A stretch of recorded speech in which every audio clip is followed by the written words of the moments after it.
मैंने श्रीमद् भगवत गीता तब तक नहीं पढ़ी थी जब तक मुझे यह नहीं पता चला था कि हम सब आत्माएं हैं और हम सब आत्माओं के लिए एक इम्तिहान है अपने अंदर का सबसे सुंदर रूप दिखाने का।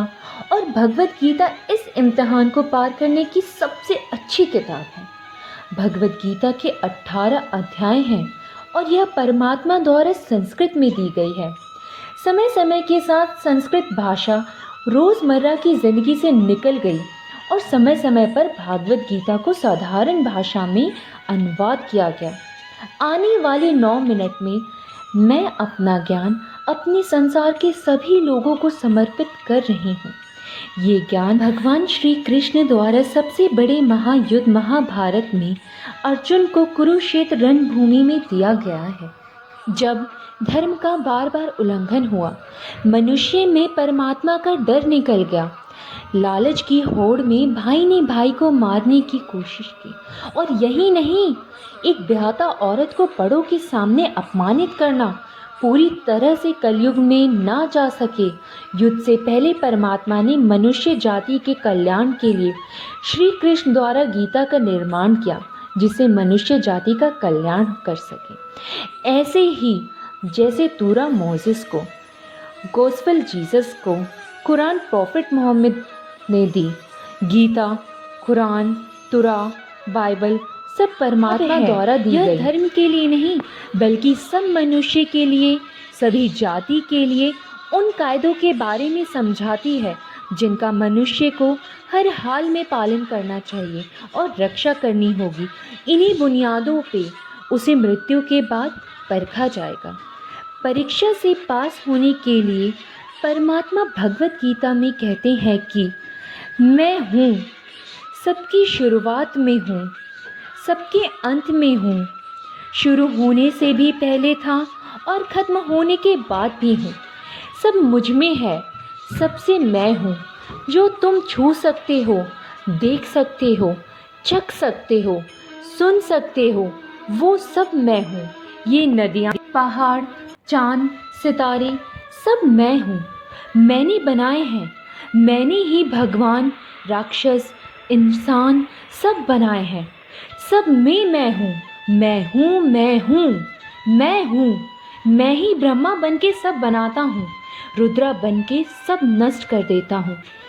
मैं ये सृष्टि यूं ही बनाता और तोड़ता रहूँगा ताकि आत्माओं को मौका मिल सके, इस जन्म और मृत्यु से मोक्ष मिल सके, हमेशा के लिए परमात्मा के साथ रहना।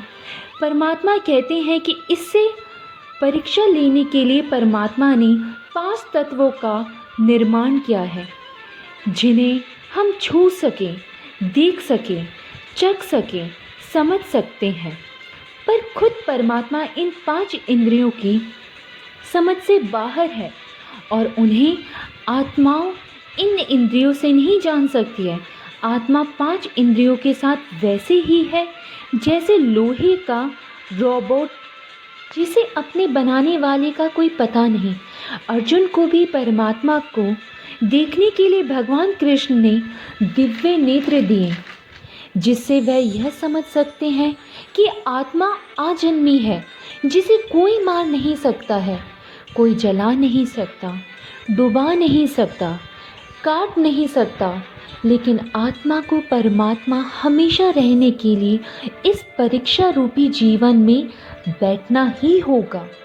परमात्मा से बिछुड़ के आत्मा को किसी न किसी रूप में जन्म लेना पड़ता है और कई करोड़ योनियों को जीने के बाद आत्मा को मनुष्य का शरीर मिलता है।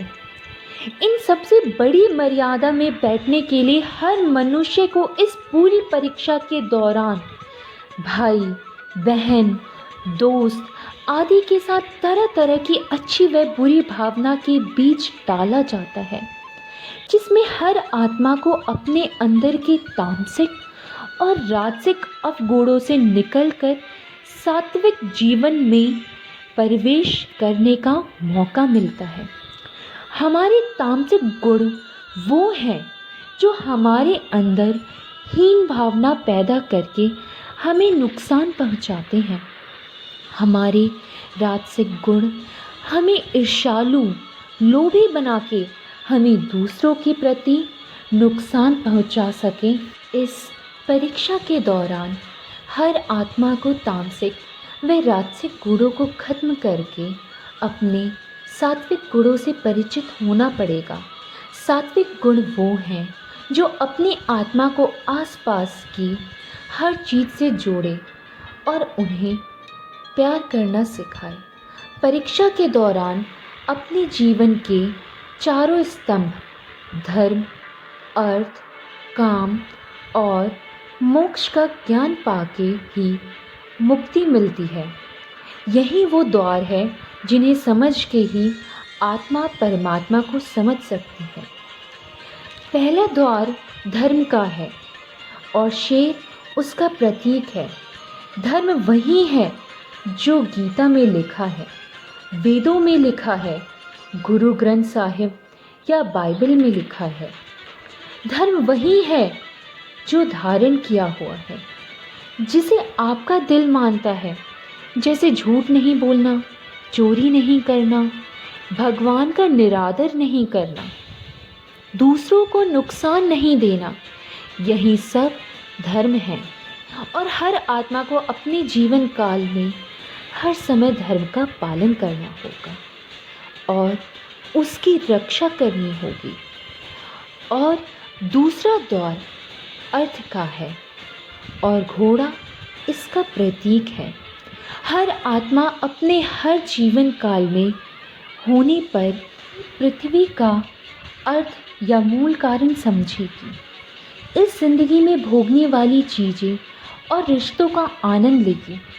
अच्छा बेटा, अच्छी बेटी, अच्छा भाई या अच्छी बहन, अच्छा पति या अच्छी पत्नी बनके हर दुनियावी रिश्ते पर खरी उतरेगी, परीक्षा को पास करेगी। तीसरा है दौर काम का है। भगवत गीता समझाती है कि हर मनुष्य के अंदर काम, क्रोध, ईर्ष्या, लोभ, मोह और अहंकार जैसी 6 भावनाएं हमें अपने और दूसरे के प्रति नुकसान पहुंचा सकती है। इन भावनाओं को हर मनुष्य को अपने नियंत्रण में रखना होगा।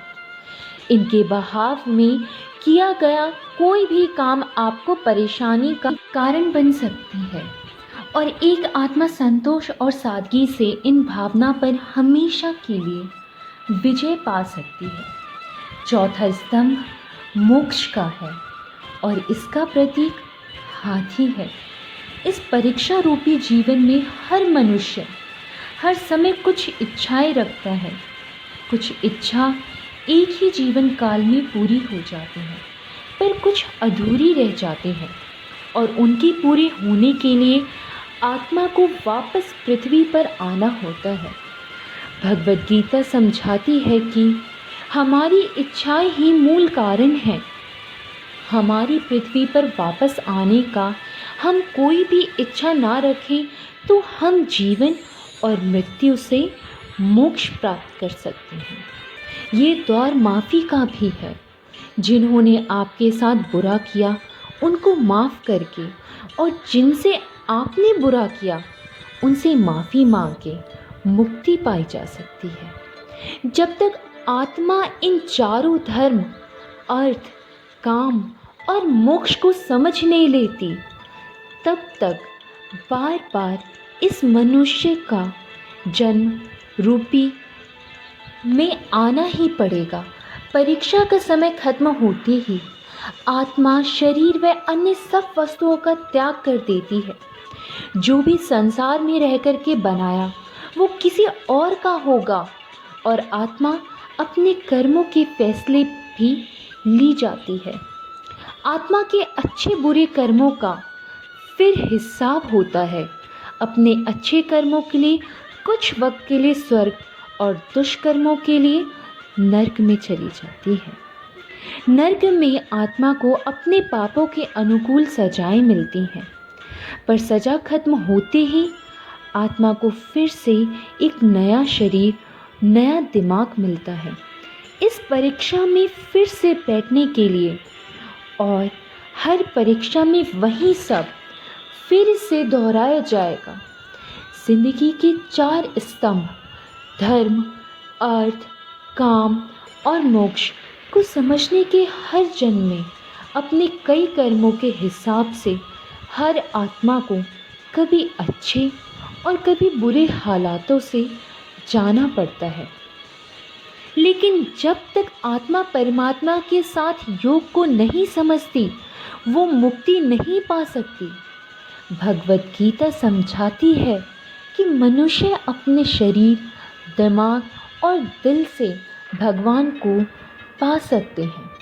शरीर द्वारा किए गए कर्मों के माध्यम से परमात्मा को पाने को परम योग कहते हैं। ऐसे कर्म जो परमात्मा की इच्छा से होते हैं और दूसरों के कल्याण के लिए वाल्मीकि ने रामायण लिखे हैं। श्रवण ने अपने माता पिता की सेवा की, वह उन्हें 4 धाम करवाया। मदर टेरेसा अपने प्यार और सेवा के माध्यम से, और मैडम क्यूरी ने वैज्ञानिक खोज में अपने जीवन का बलिदान दे करके, इन सभी ने अपने कर्मों द्वारा परमात्मा को पाया। भगवत गीता समझाती है कि एक आत्मा दिमाग से भी परमात्मा के साथ योग लगा सकती है। इसे राजा योग कहते हैं, क्योंकि दिमाग या मस्तिष्क सब इंद्रियों का राजा है। एक मनुष्य अपनी आस्था, अपने सांस प्रणाली, आसन, अपने अभ्यास, साधना और तपस्या से परमात्मा के इस योग को पा लेता है। इस योग को समझने के लिए हमें अपने अंदर की ऊर्जा यानी चक्रा और कुंडलिनी को समझना पड़ेगा। आत्मा मस्तिष्क से ध्यान लगाकर परमात्मा के साथ योग लगा सकती है। भगवान गीता में परमात्मा कहते हैं कि अगर किसी को धर्म योग ना भी समझ आए और वो मेरे शरण में ही आ जाए तो उसके सारे पाप माफ़ कर देता हूँ। चैतन्य, मीराबाई, हनुमान इसके सबसे बड़े उदाहरण हैं, जिन्होंने भगवान को हृदय से पाया था, लेकिन आत्मा अपने होने का मूल कारण भूल के धर्म का उल्लंघन करें या पाप के रास्ते पर निकल जाए तो भगवान खुद उसे ठीक करने के लिए किसी न किसी रूप में ज़रूर आते हैं। तुरा, गुरु ग्रंथ साहिब, बाइबल, भगवत गीता को पढ़कर परमात्मा को समझें और योग लगाएं। अगर आपने इसे पसंद किया तो औरों को बांटें, ताकि सब आत्माएं अपने यहाँ होने का मूल रूप समझ सकें और इस जन्म, मृत्यु व जन्म से मुक्ति पा करके परमात्मा के साथ हमेशा के लिए रह सकें। धन्यवाद।